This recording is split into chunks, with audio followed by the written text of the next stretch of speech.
Pemirsa, seiring perubahan pola cuaca yang tidak biasa, BMKG memprediksi musim kemarau tahun ini akan berlangsung lebih panjang dan kering akibat fenomena iklim yang persisten.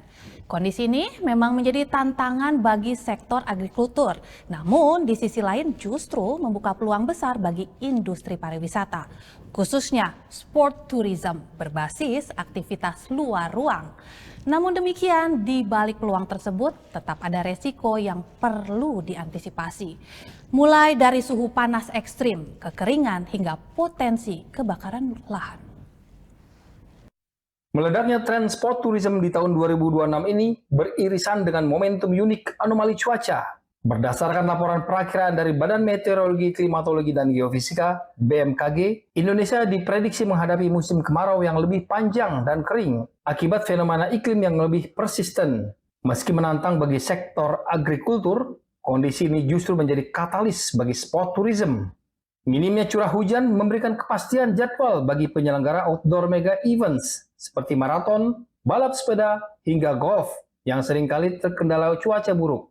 Langit yang cerah secara konsisten memungkinkan aktivitas destinasi berbasis alam terbuka berjalan maksimal sepanjang tahun dan menjadikannya peluang emas bagi Indonesia untuk memperkuat posisi sebagai destinasi sport tourism utama di kawasan regional. Hal ini menjadikan musim kemarau sebagai high season baru untuk event berbasis olahraga. Namun di sisi lain, tantangan tetap muncul, terutama terkait risiko kekeringan, suhu panas ekstrim, dan ketersediaan air yang harus diantisipasi oleh penyelenggara dan pemerintah daerah.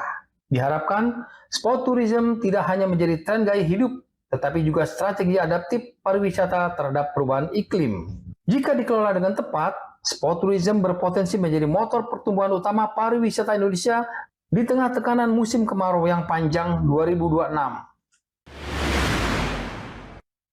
Memasuki periode kemarau ekstrim, aktivitas wisata outdoor tetap menjadi pilihan banyak wisatawan. Namun, kondisi cuaca panas dan kering menuntut perhatian lebih agar perjalanan tetap aman dan nyaman. Sebelum berangkat, wisatawan diimbau untuk selalu memantau perakiraan cuaca dari BMKG. Hal ini penting untuk mengetahui kondisi suhu, potensi panas ekstrim, hingga risiko kekeringan di lokasi tujuan.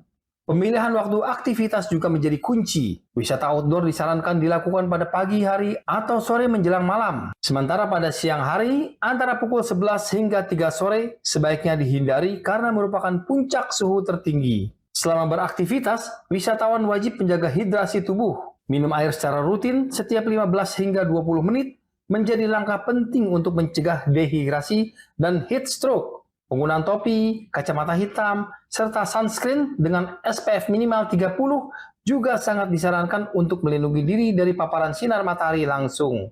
Pemilihan destinasi yang tepat turut menentukan keamanan.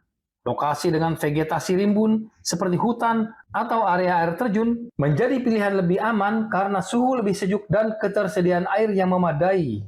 Sebaliknya, area kering dan terbuka perlu diwaspadai, terutama yang rawan kebakaran hutan dan lahan. Di tengah kondisi kemarau, risiko kebakaran juga meningkat.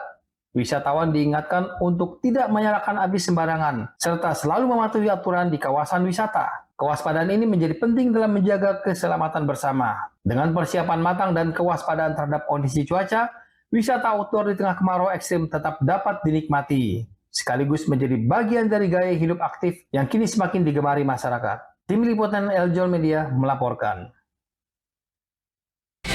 Right.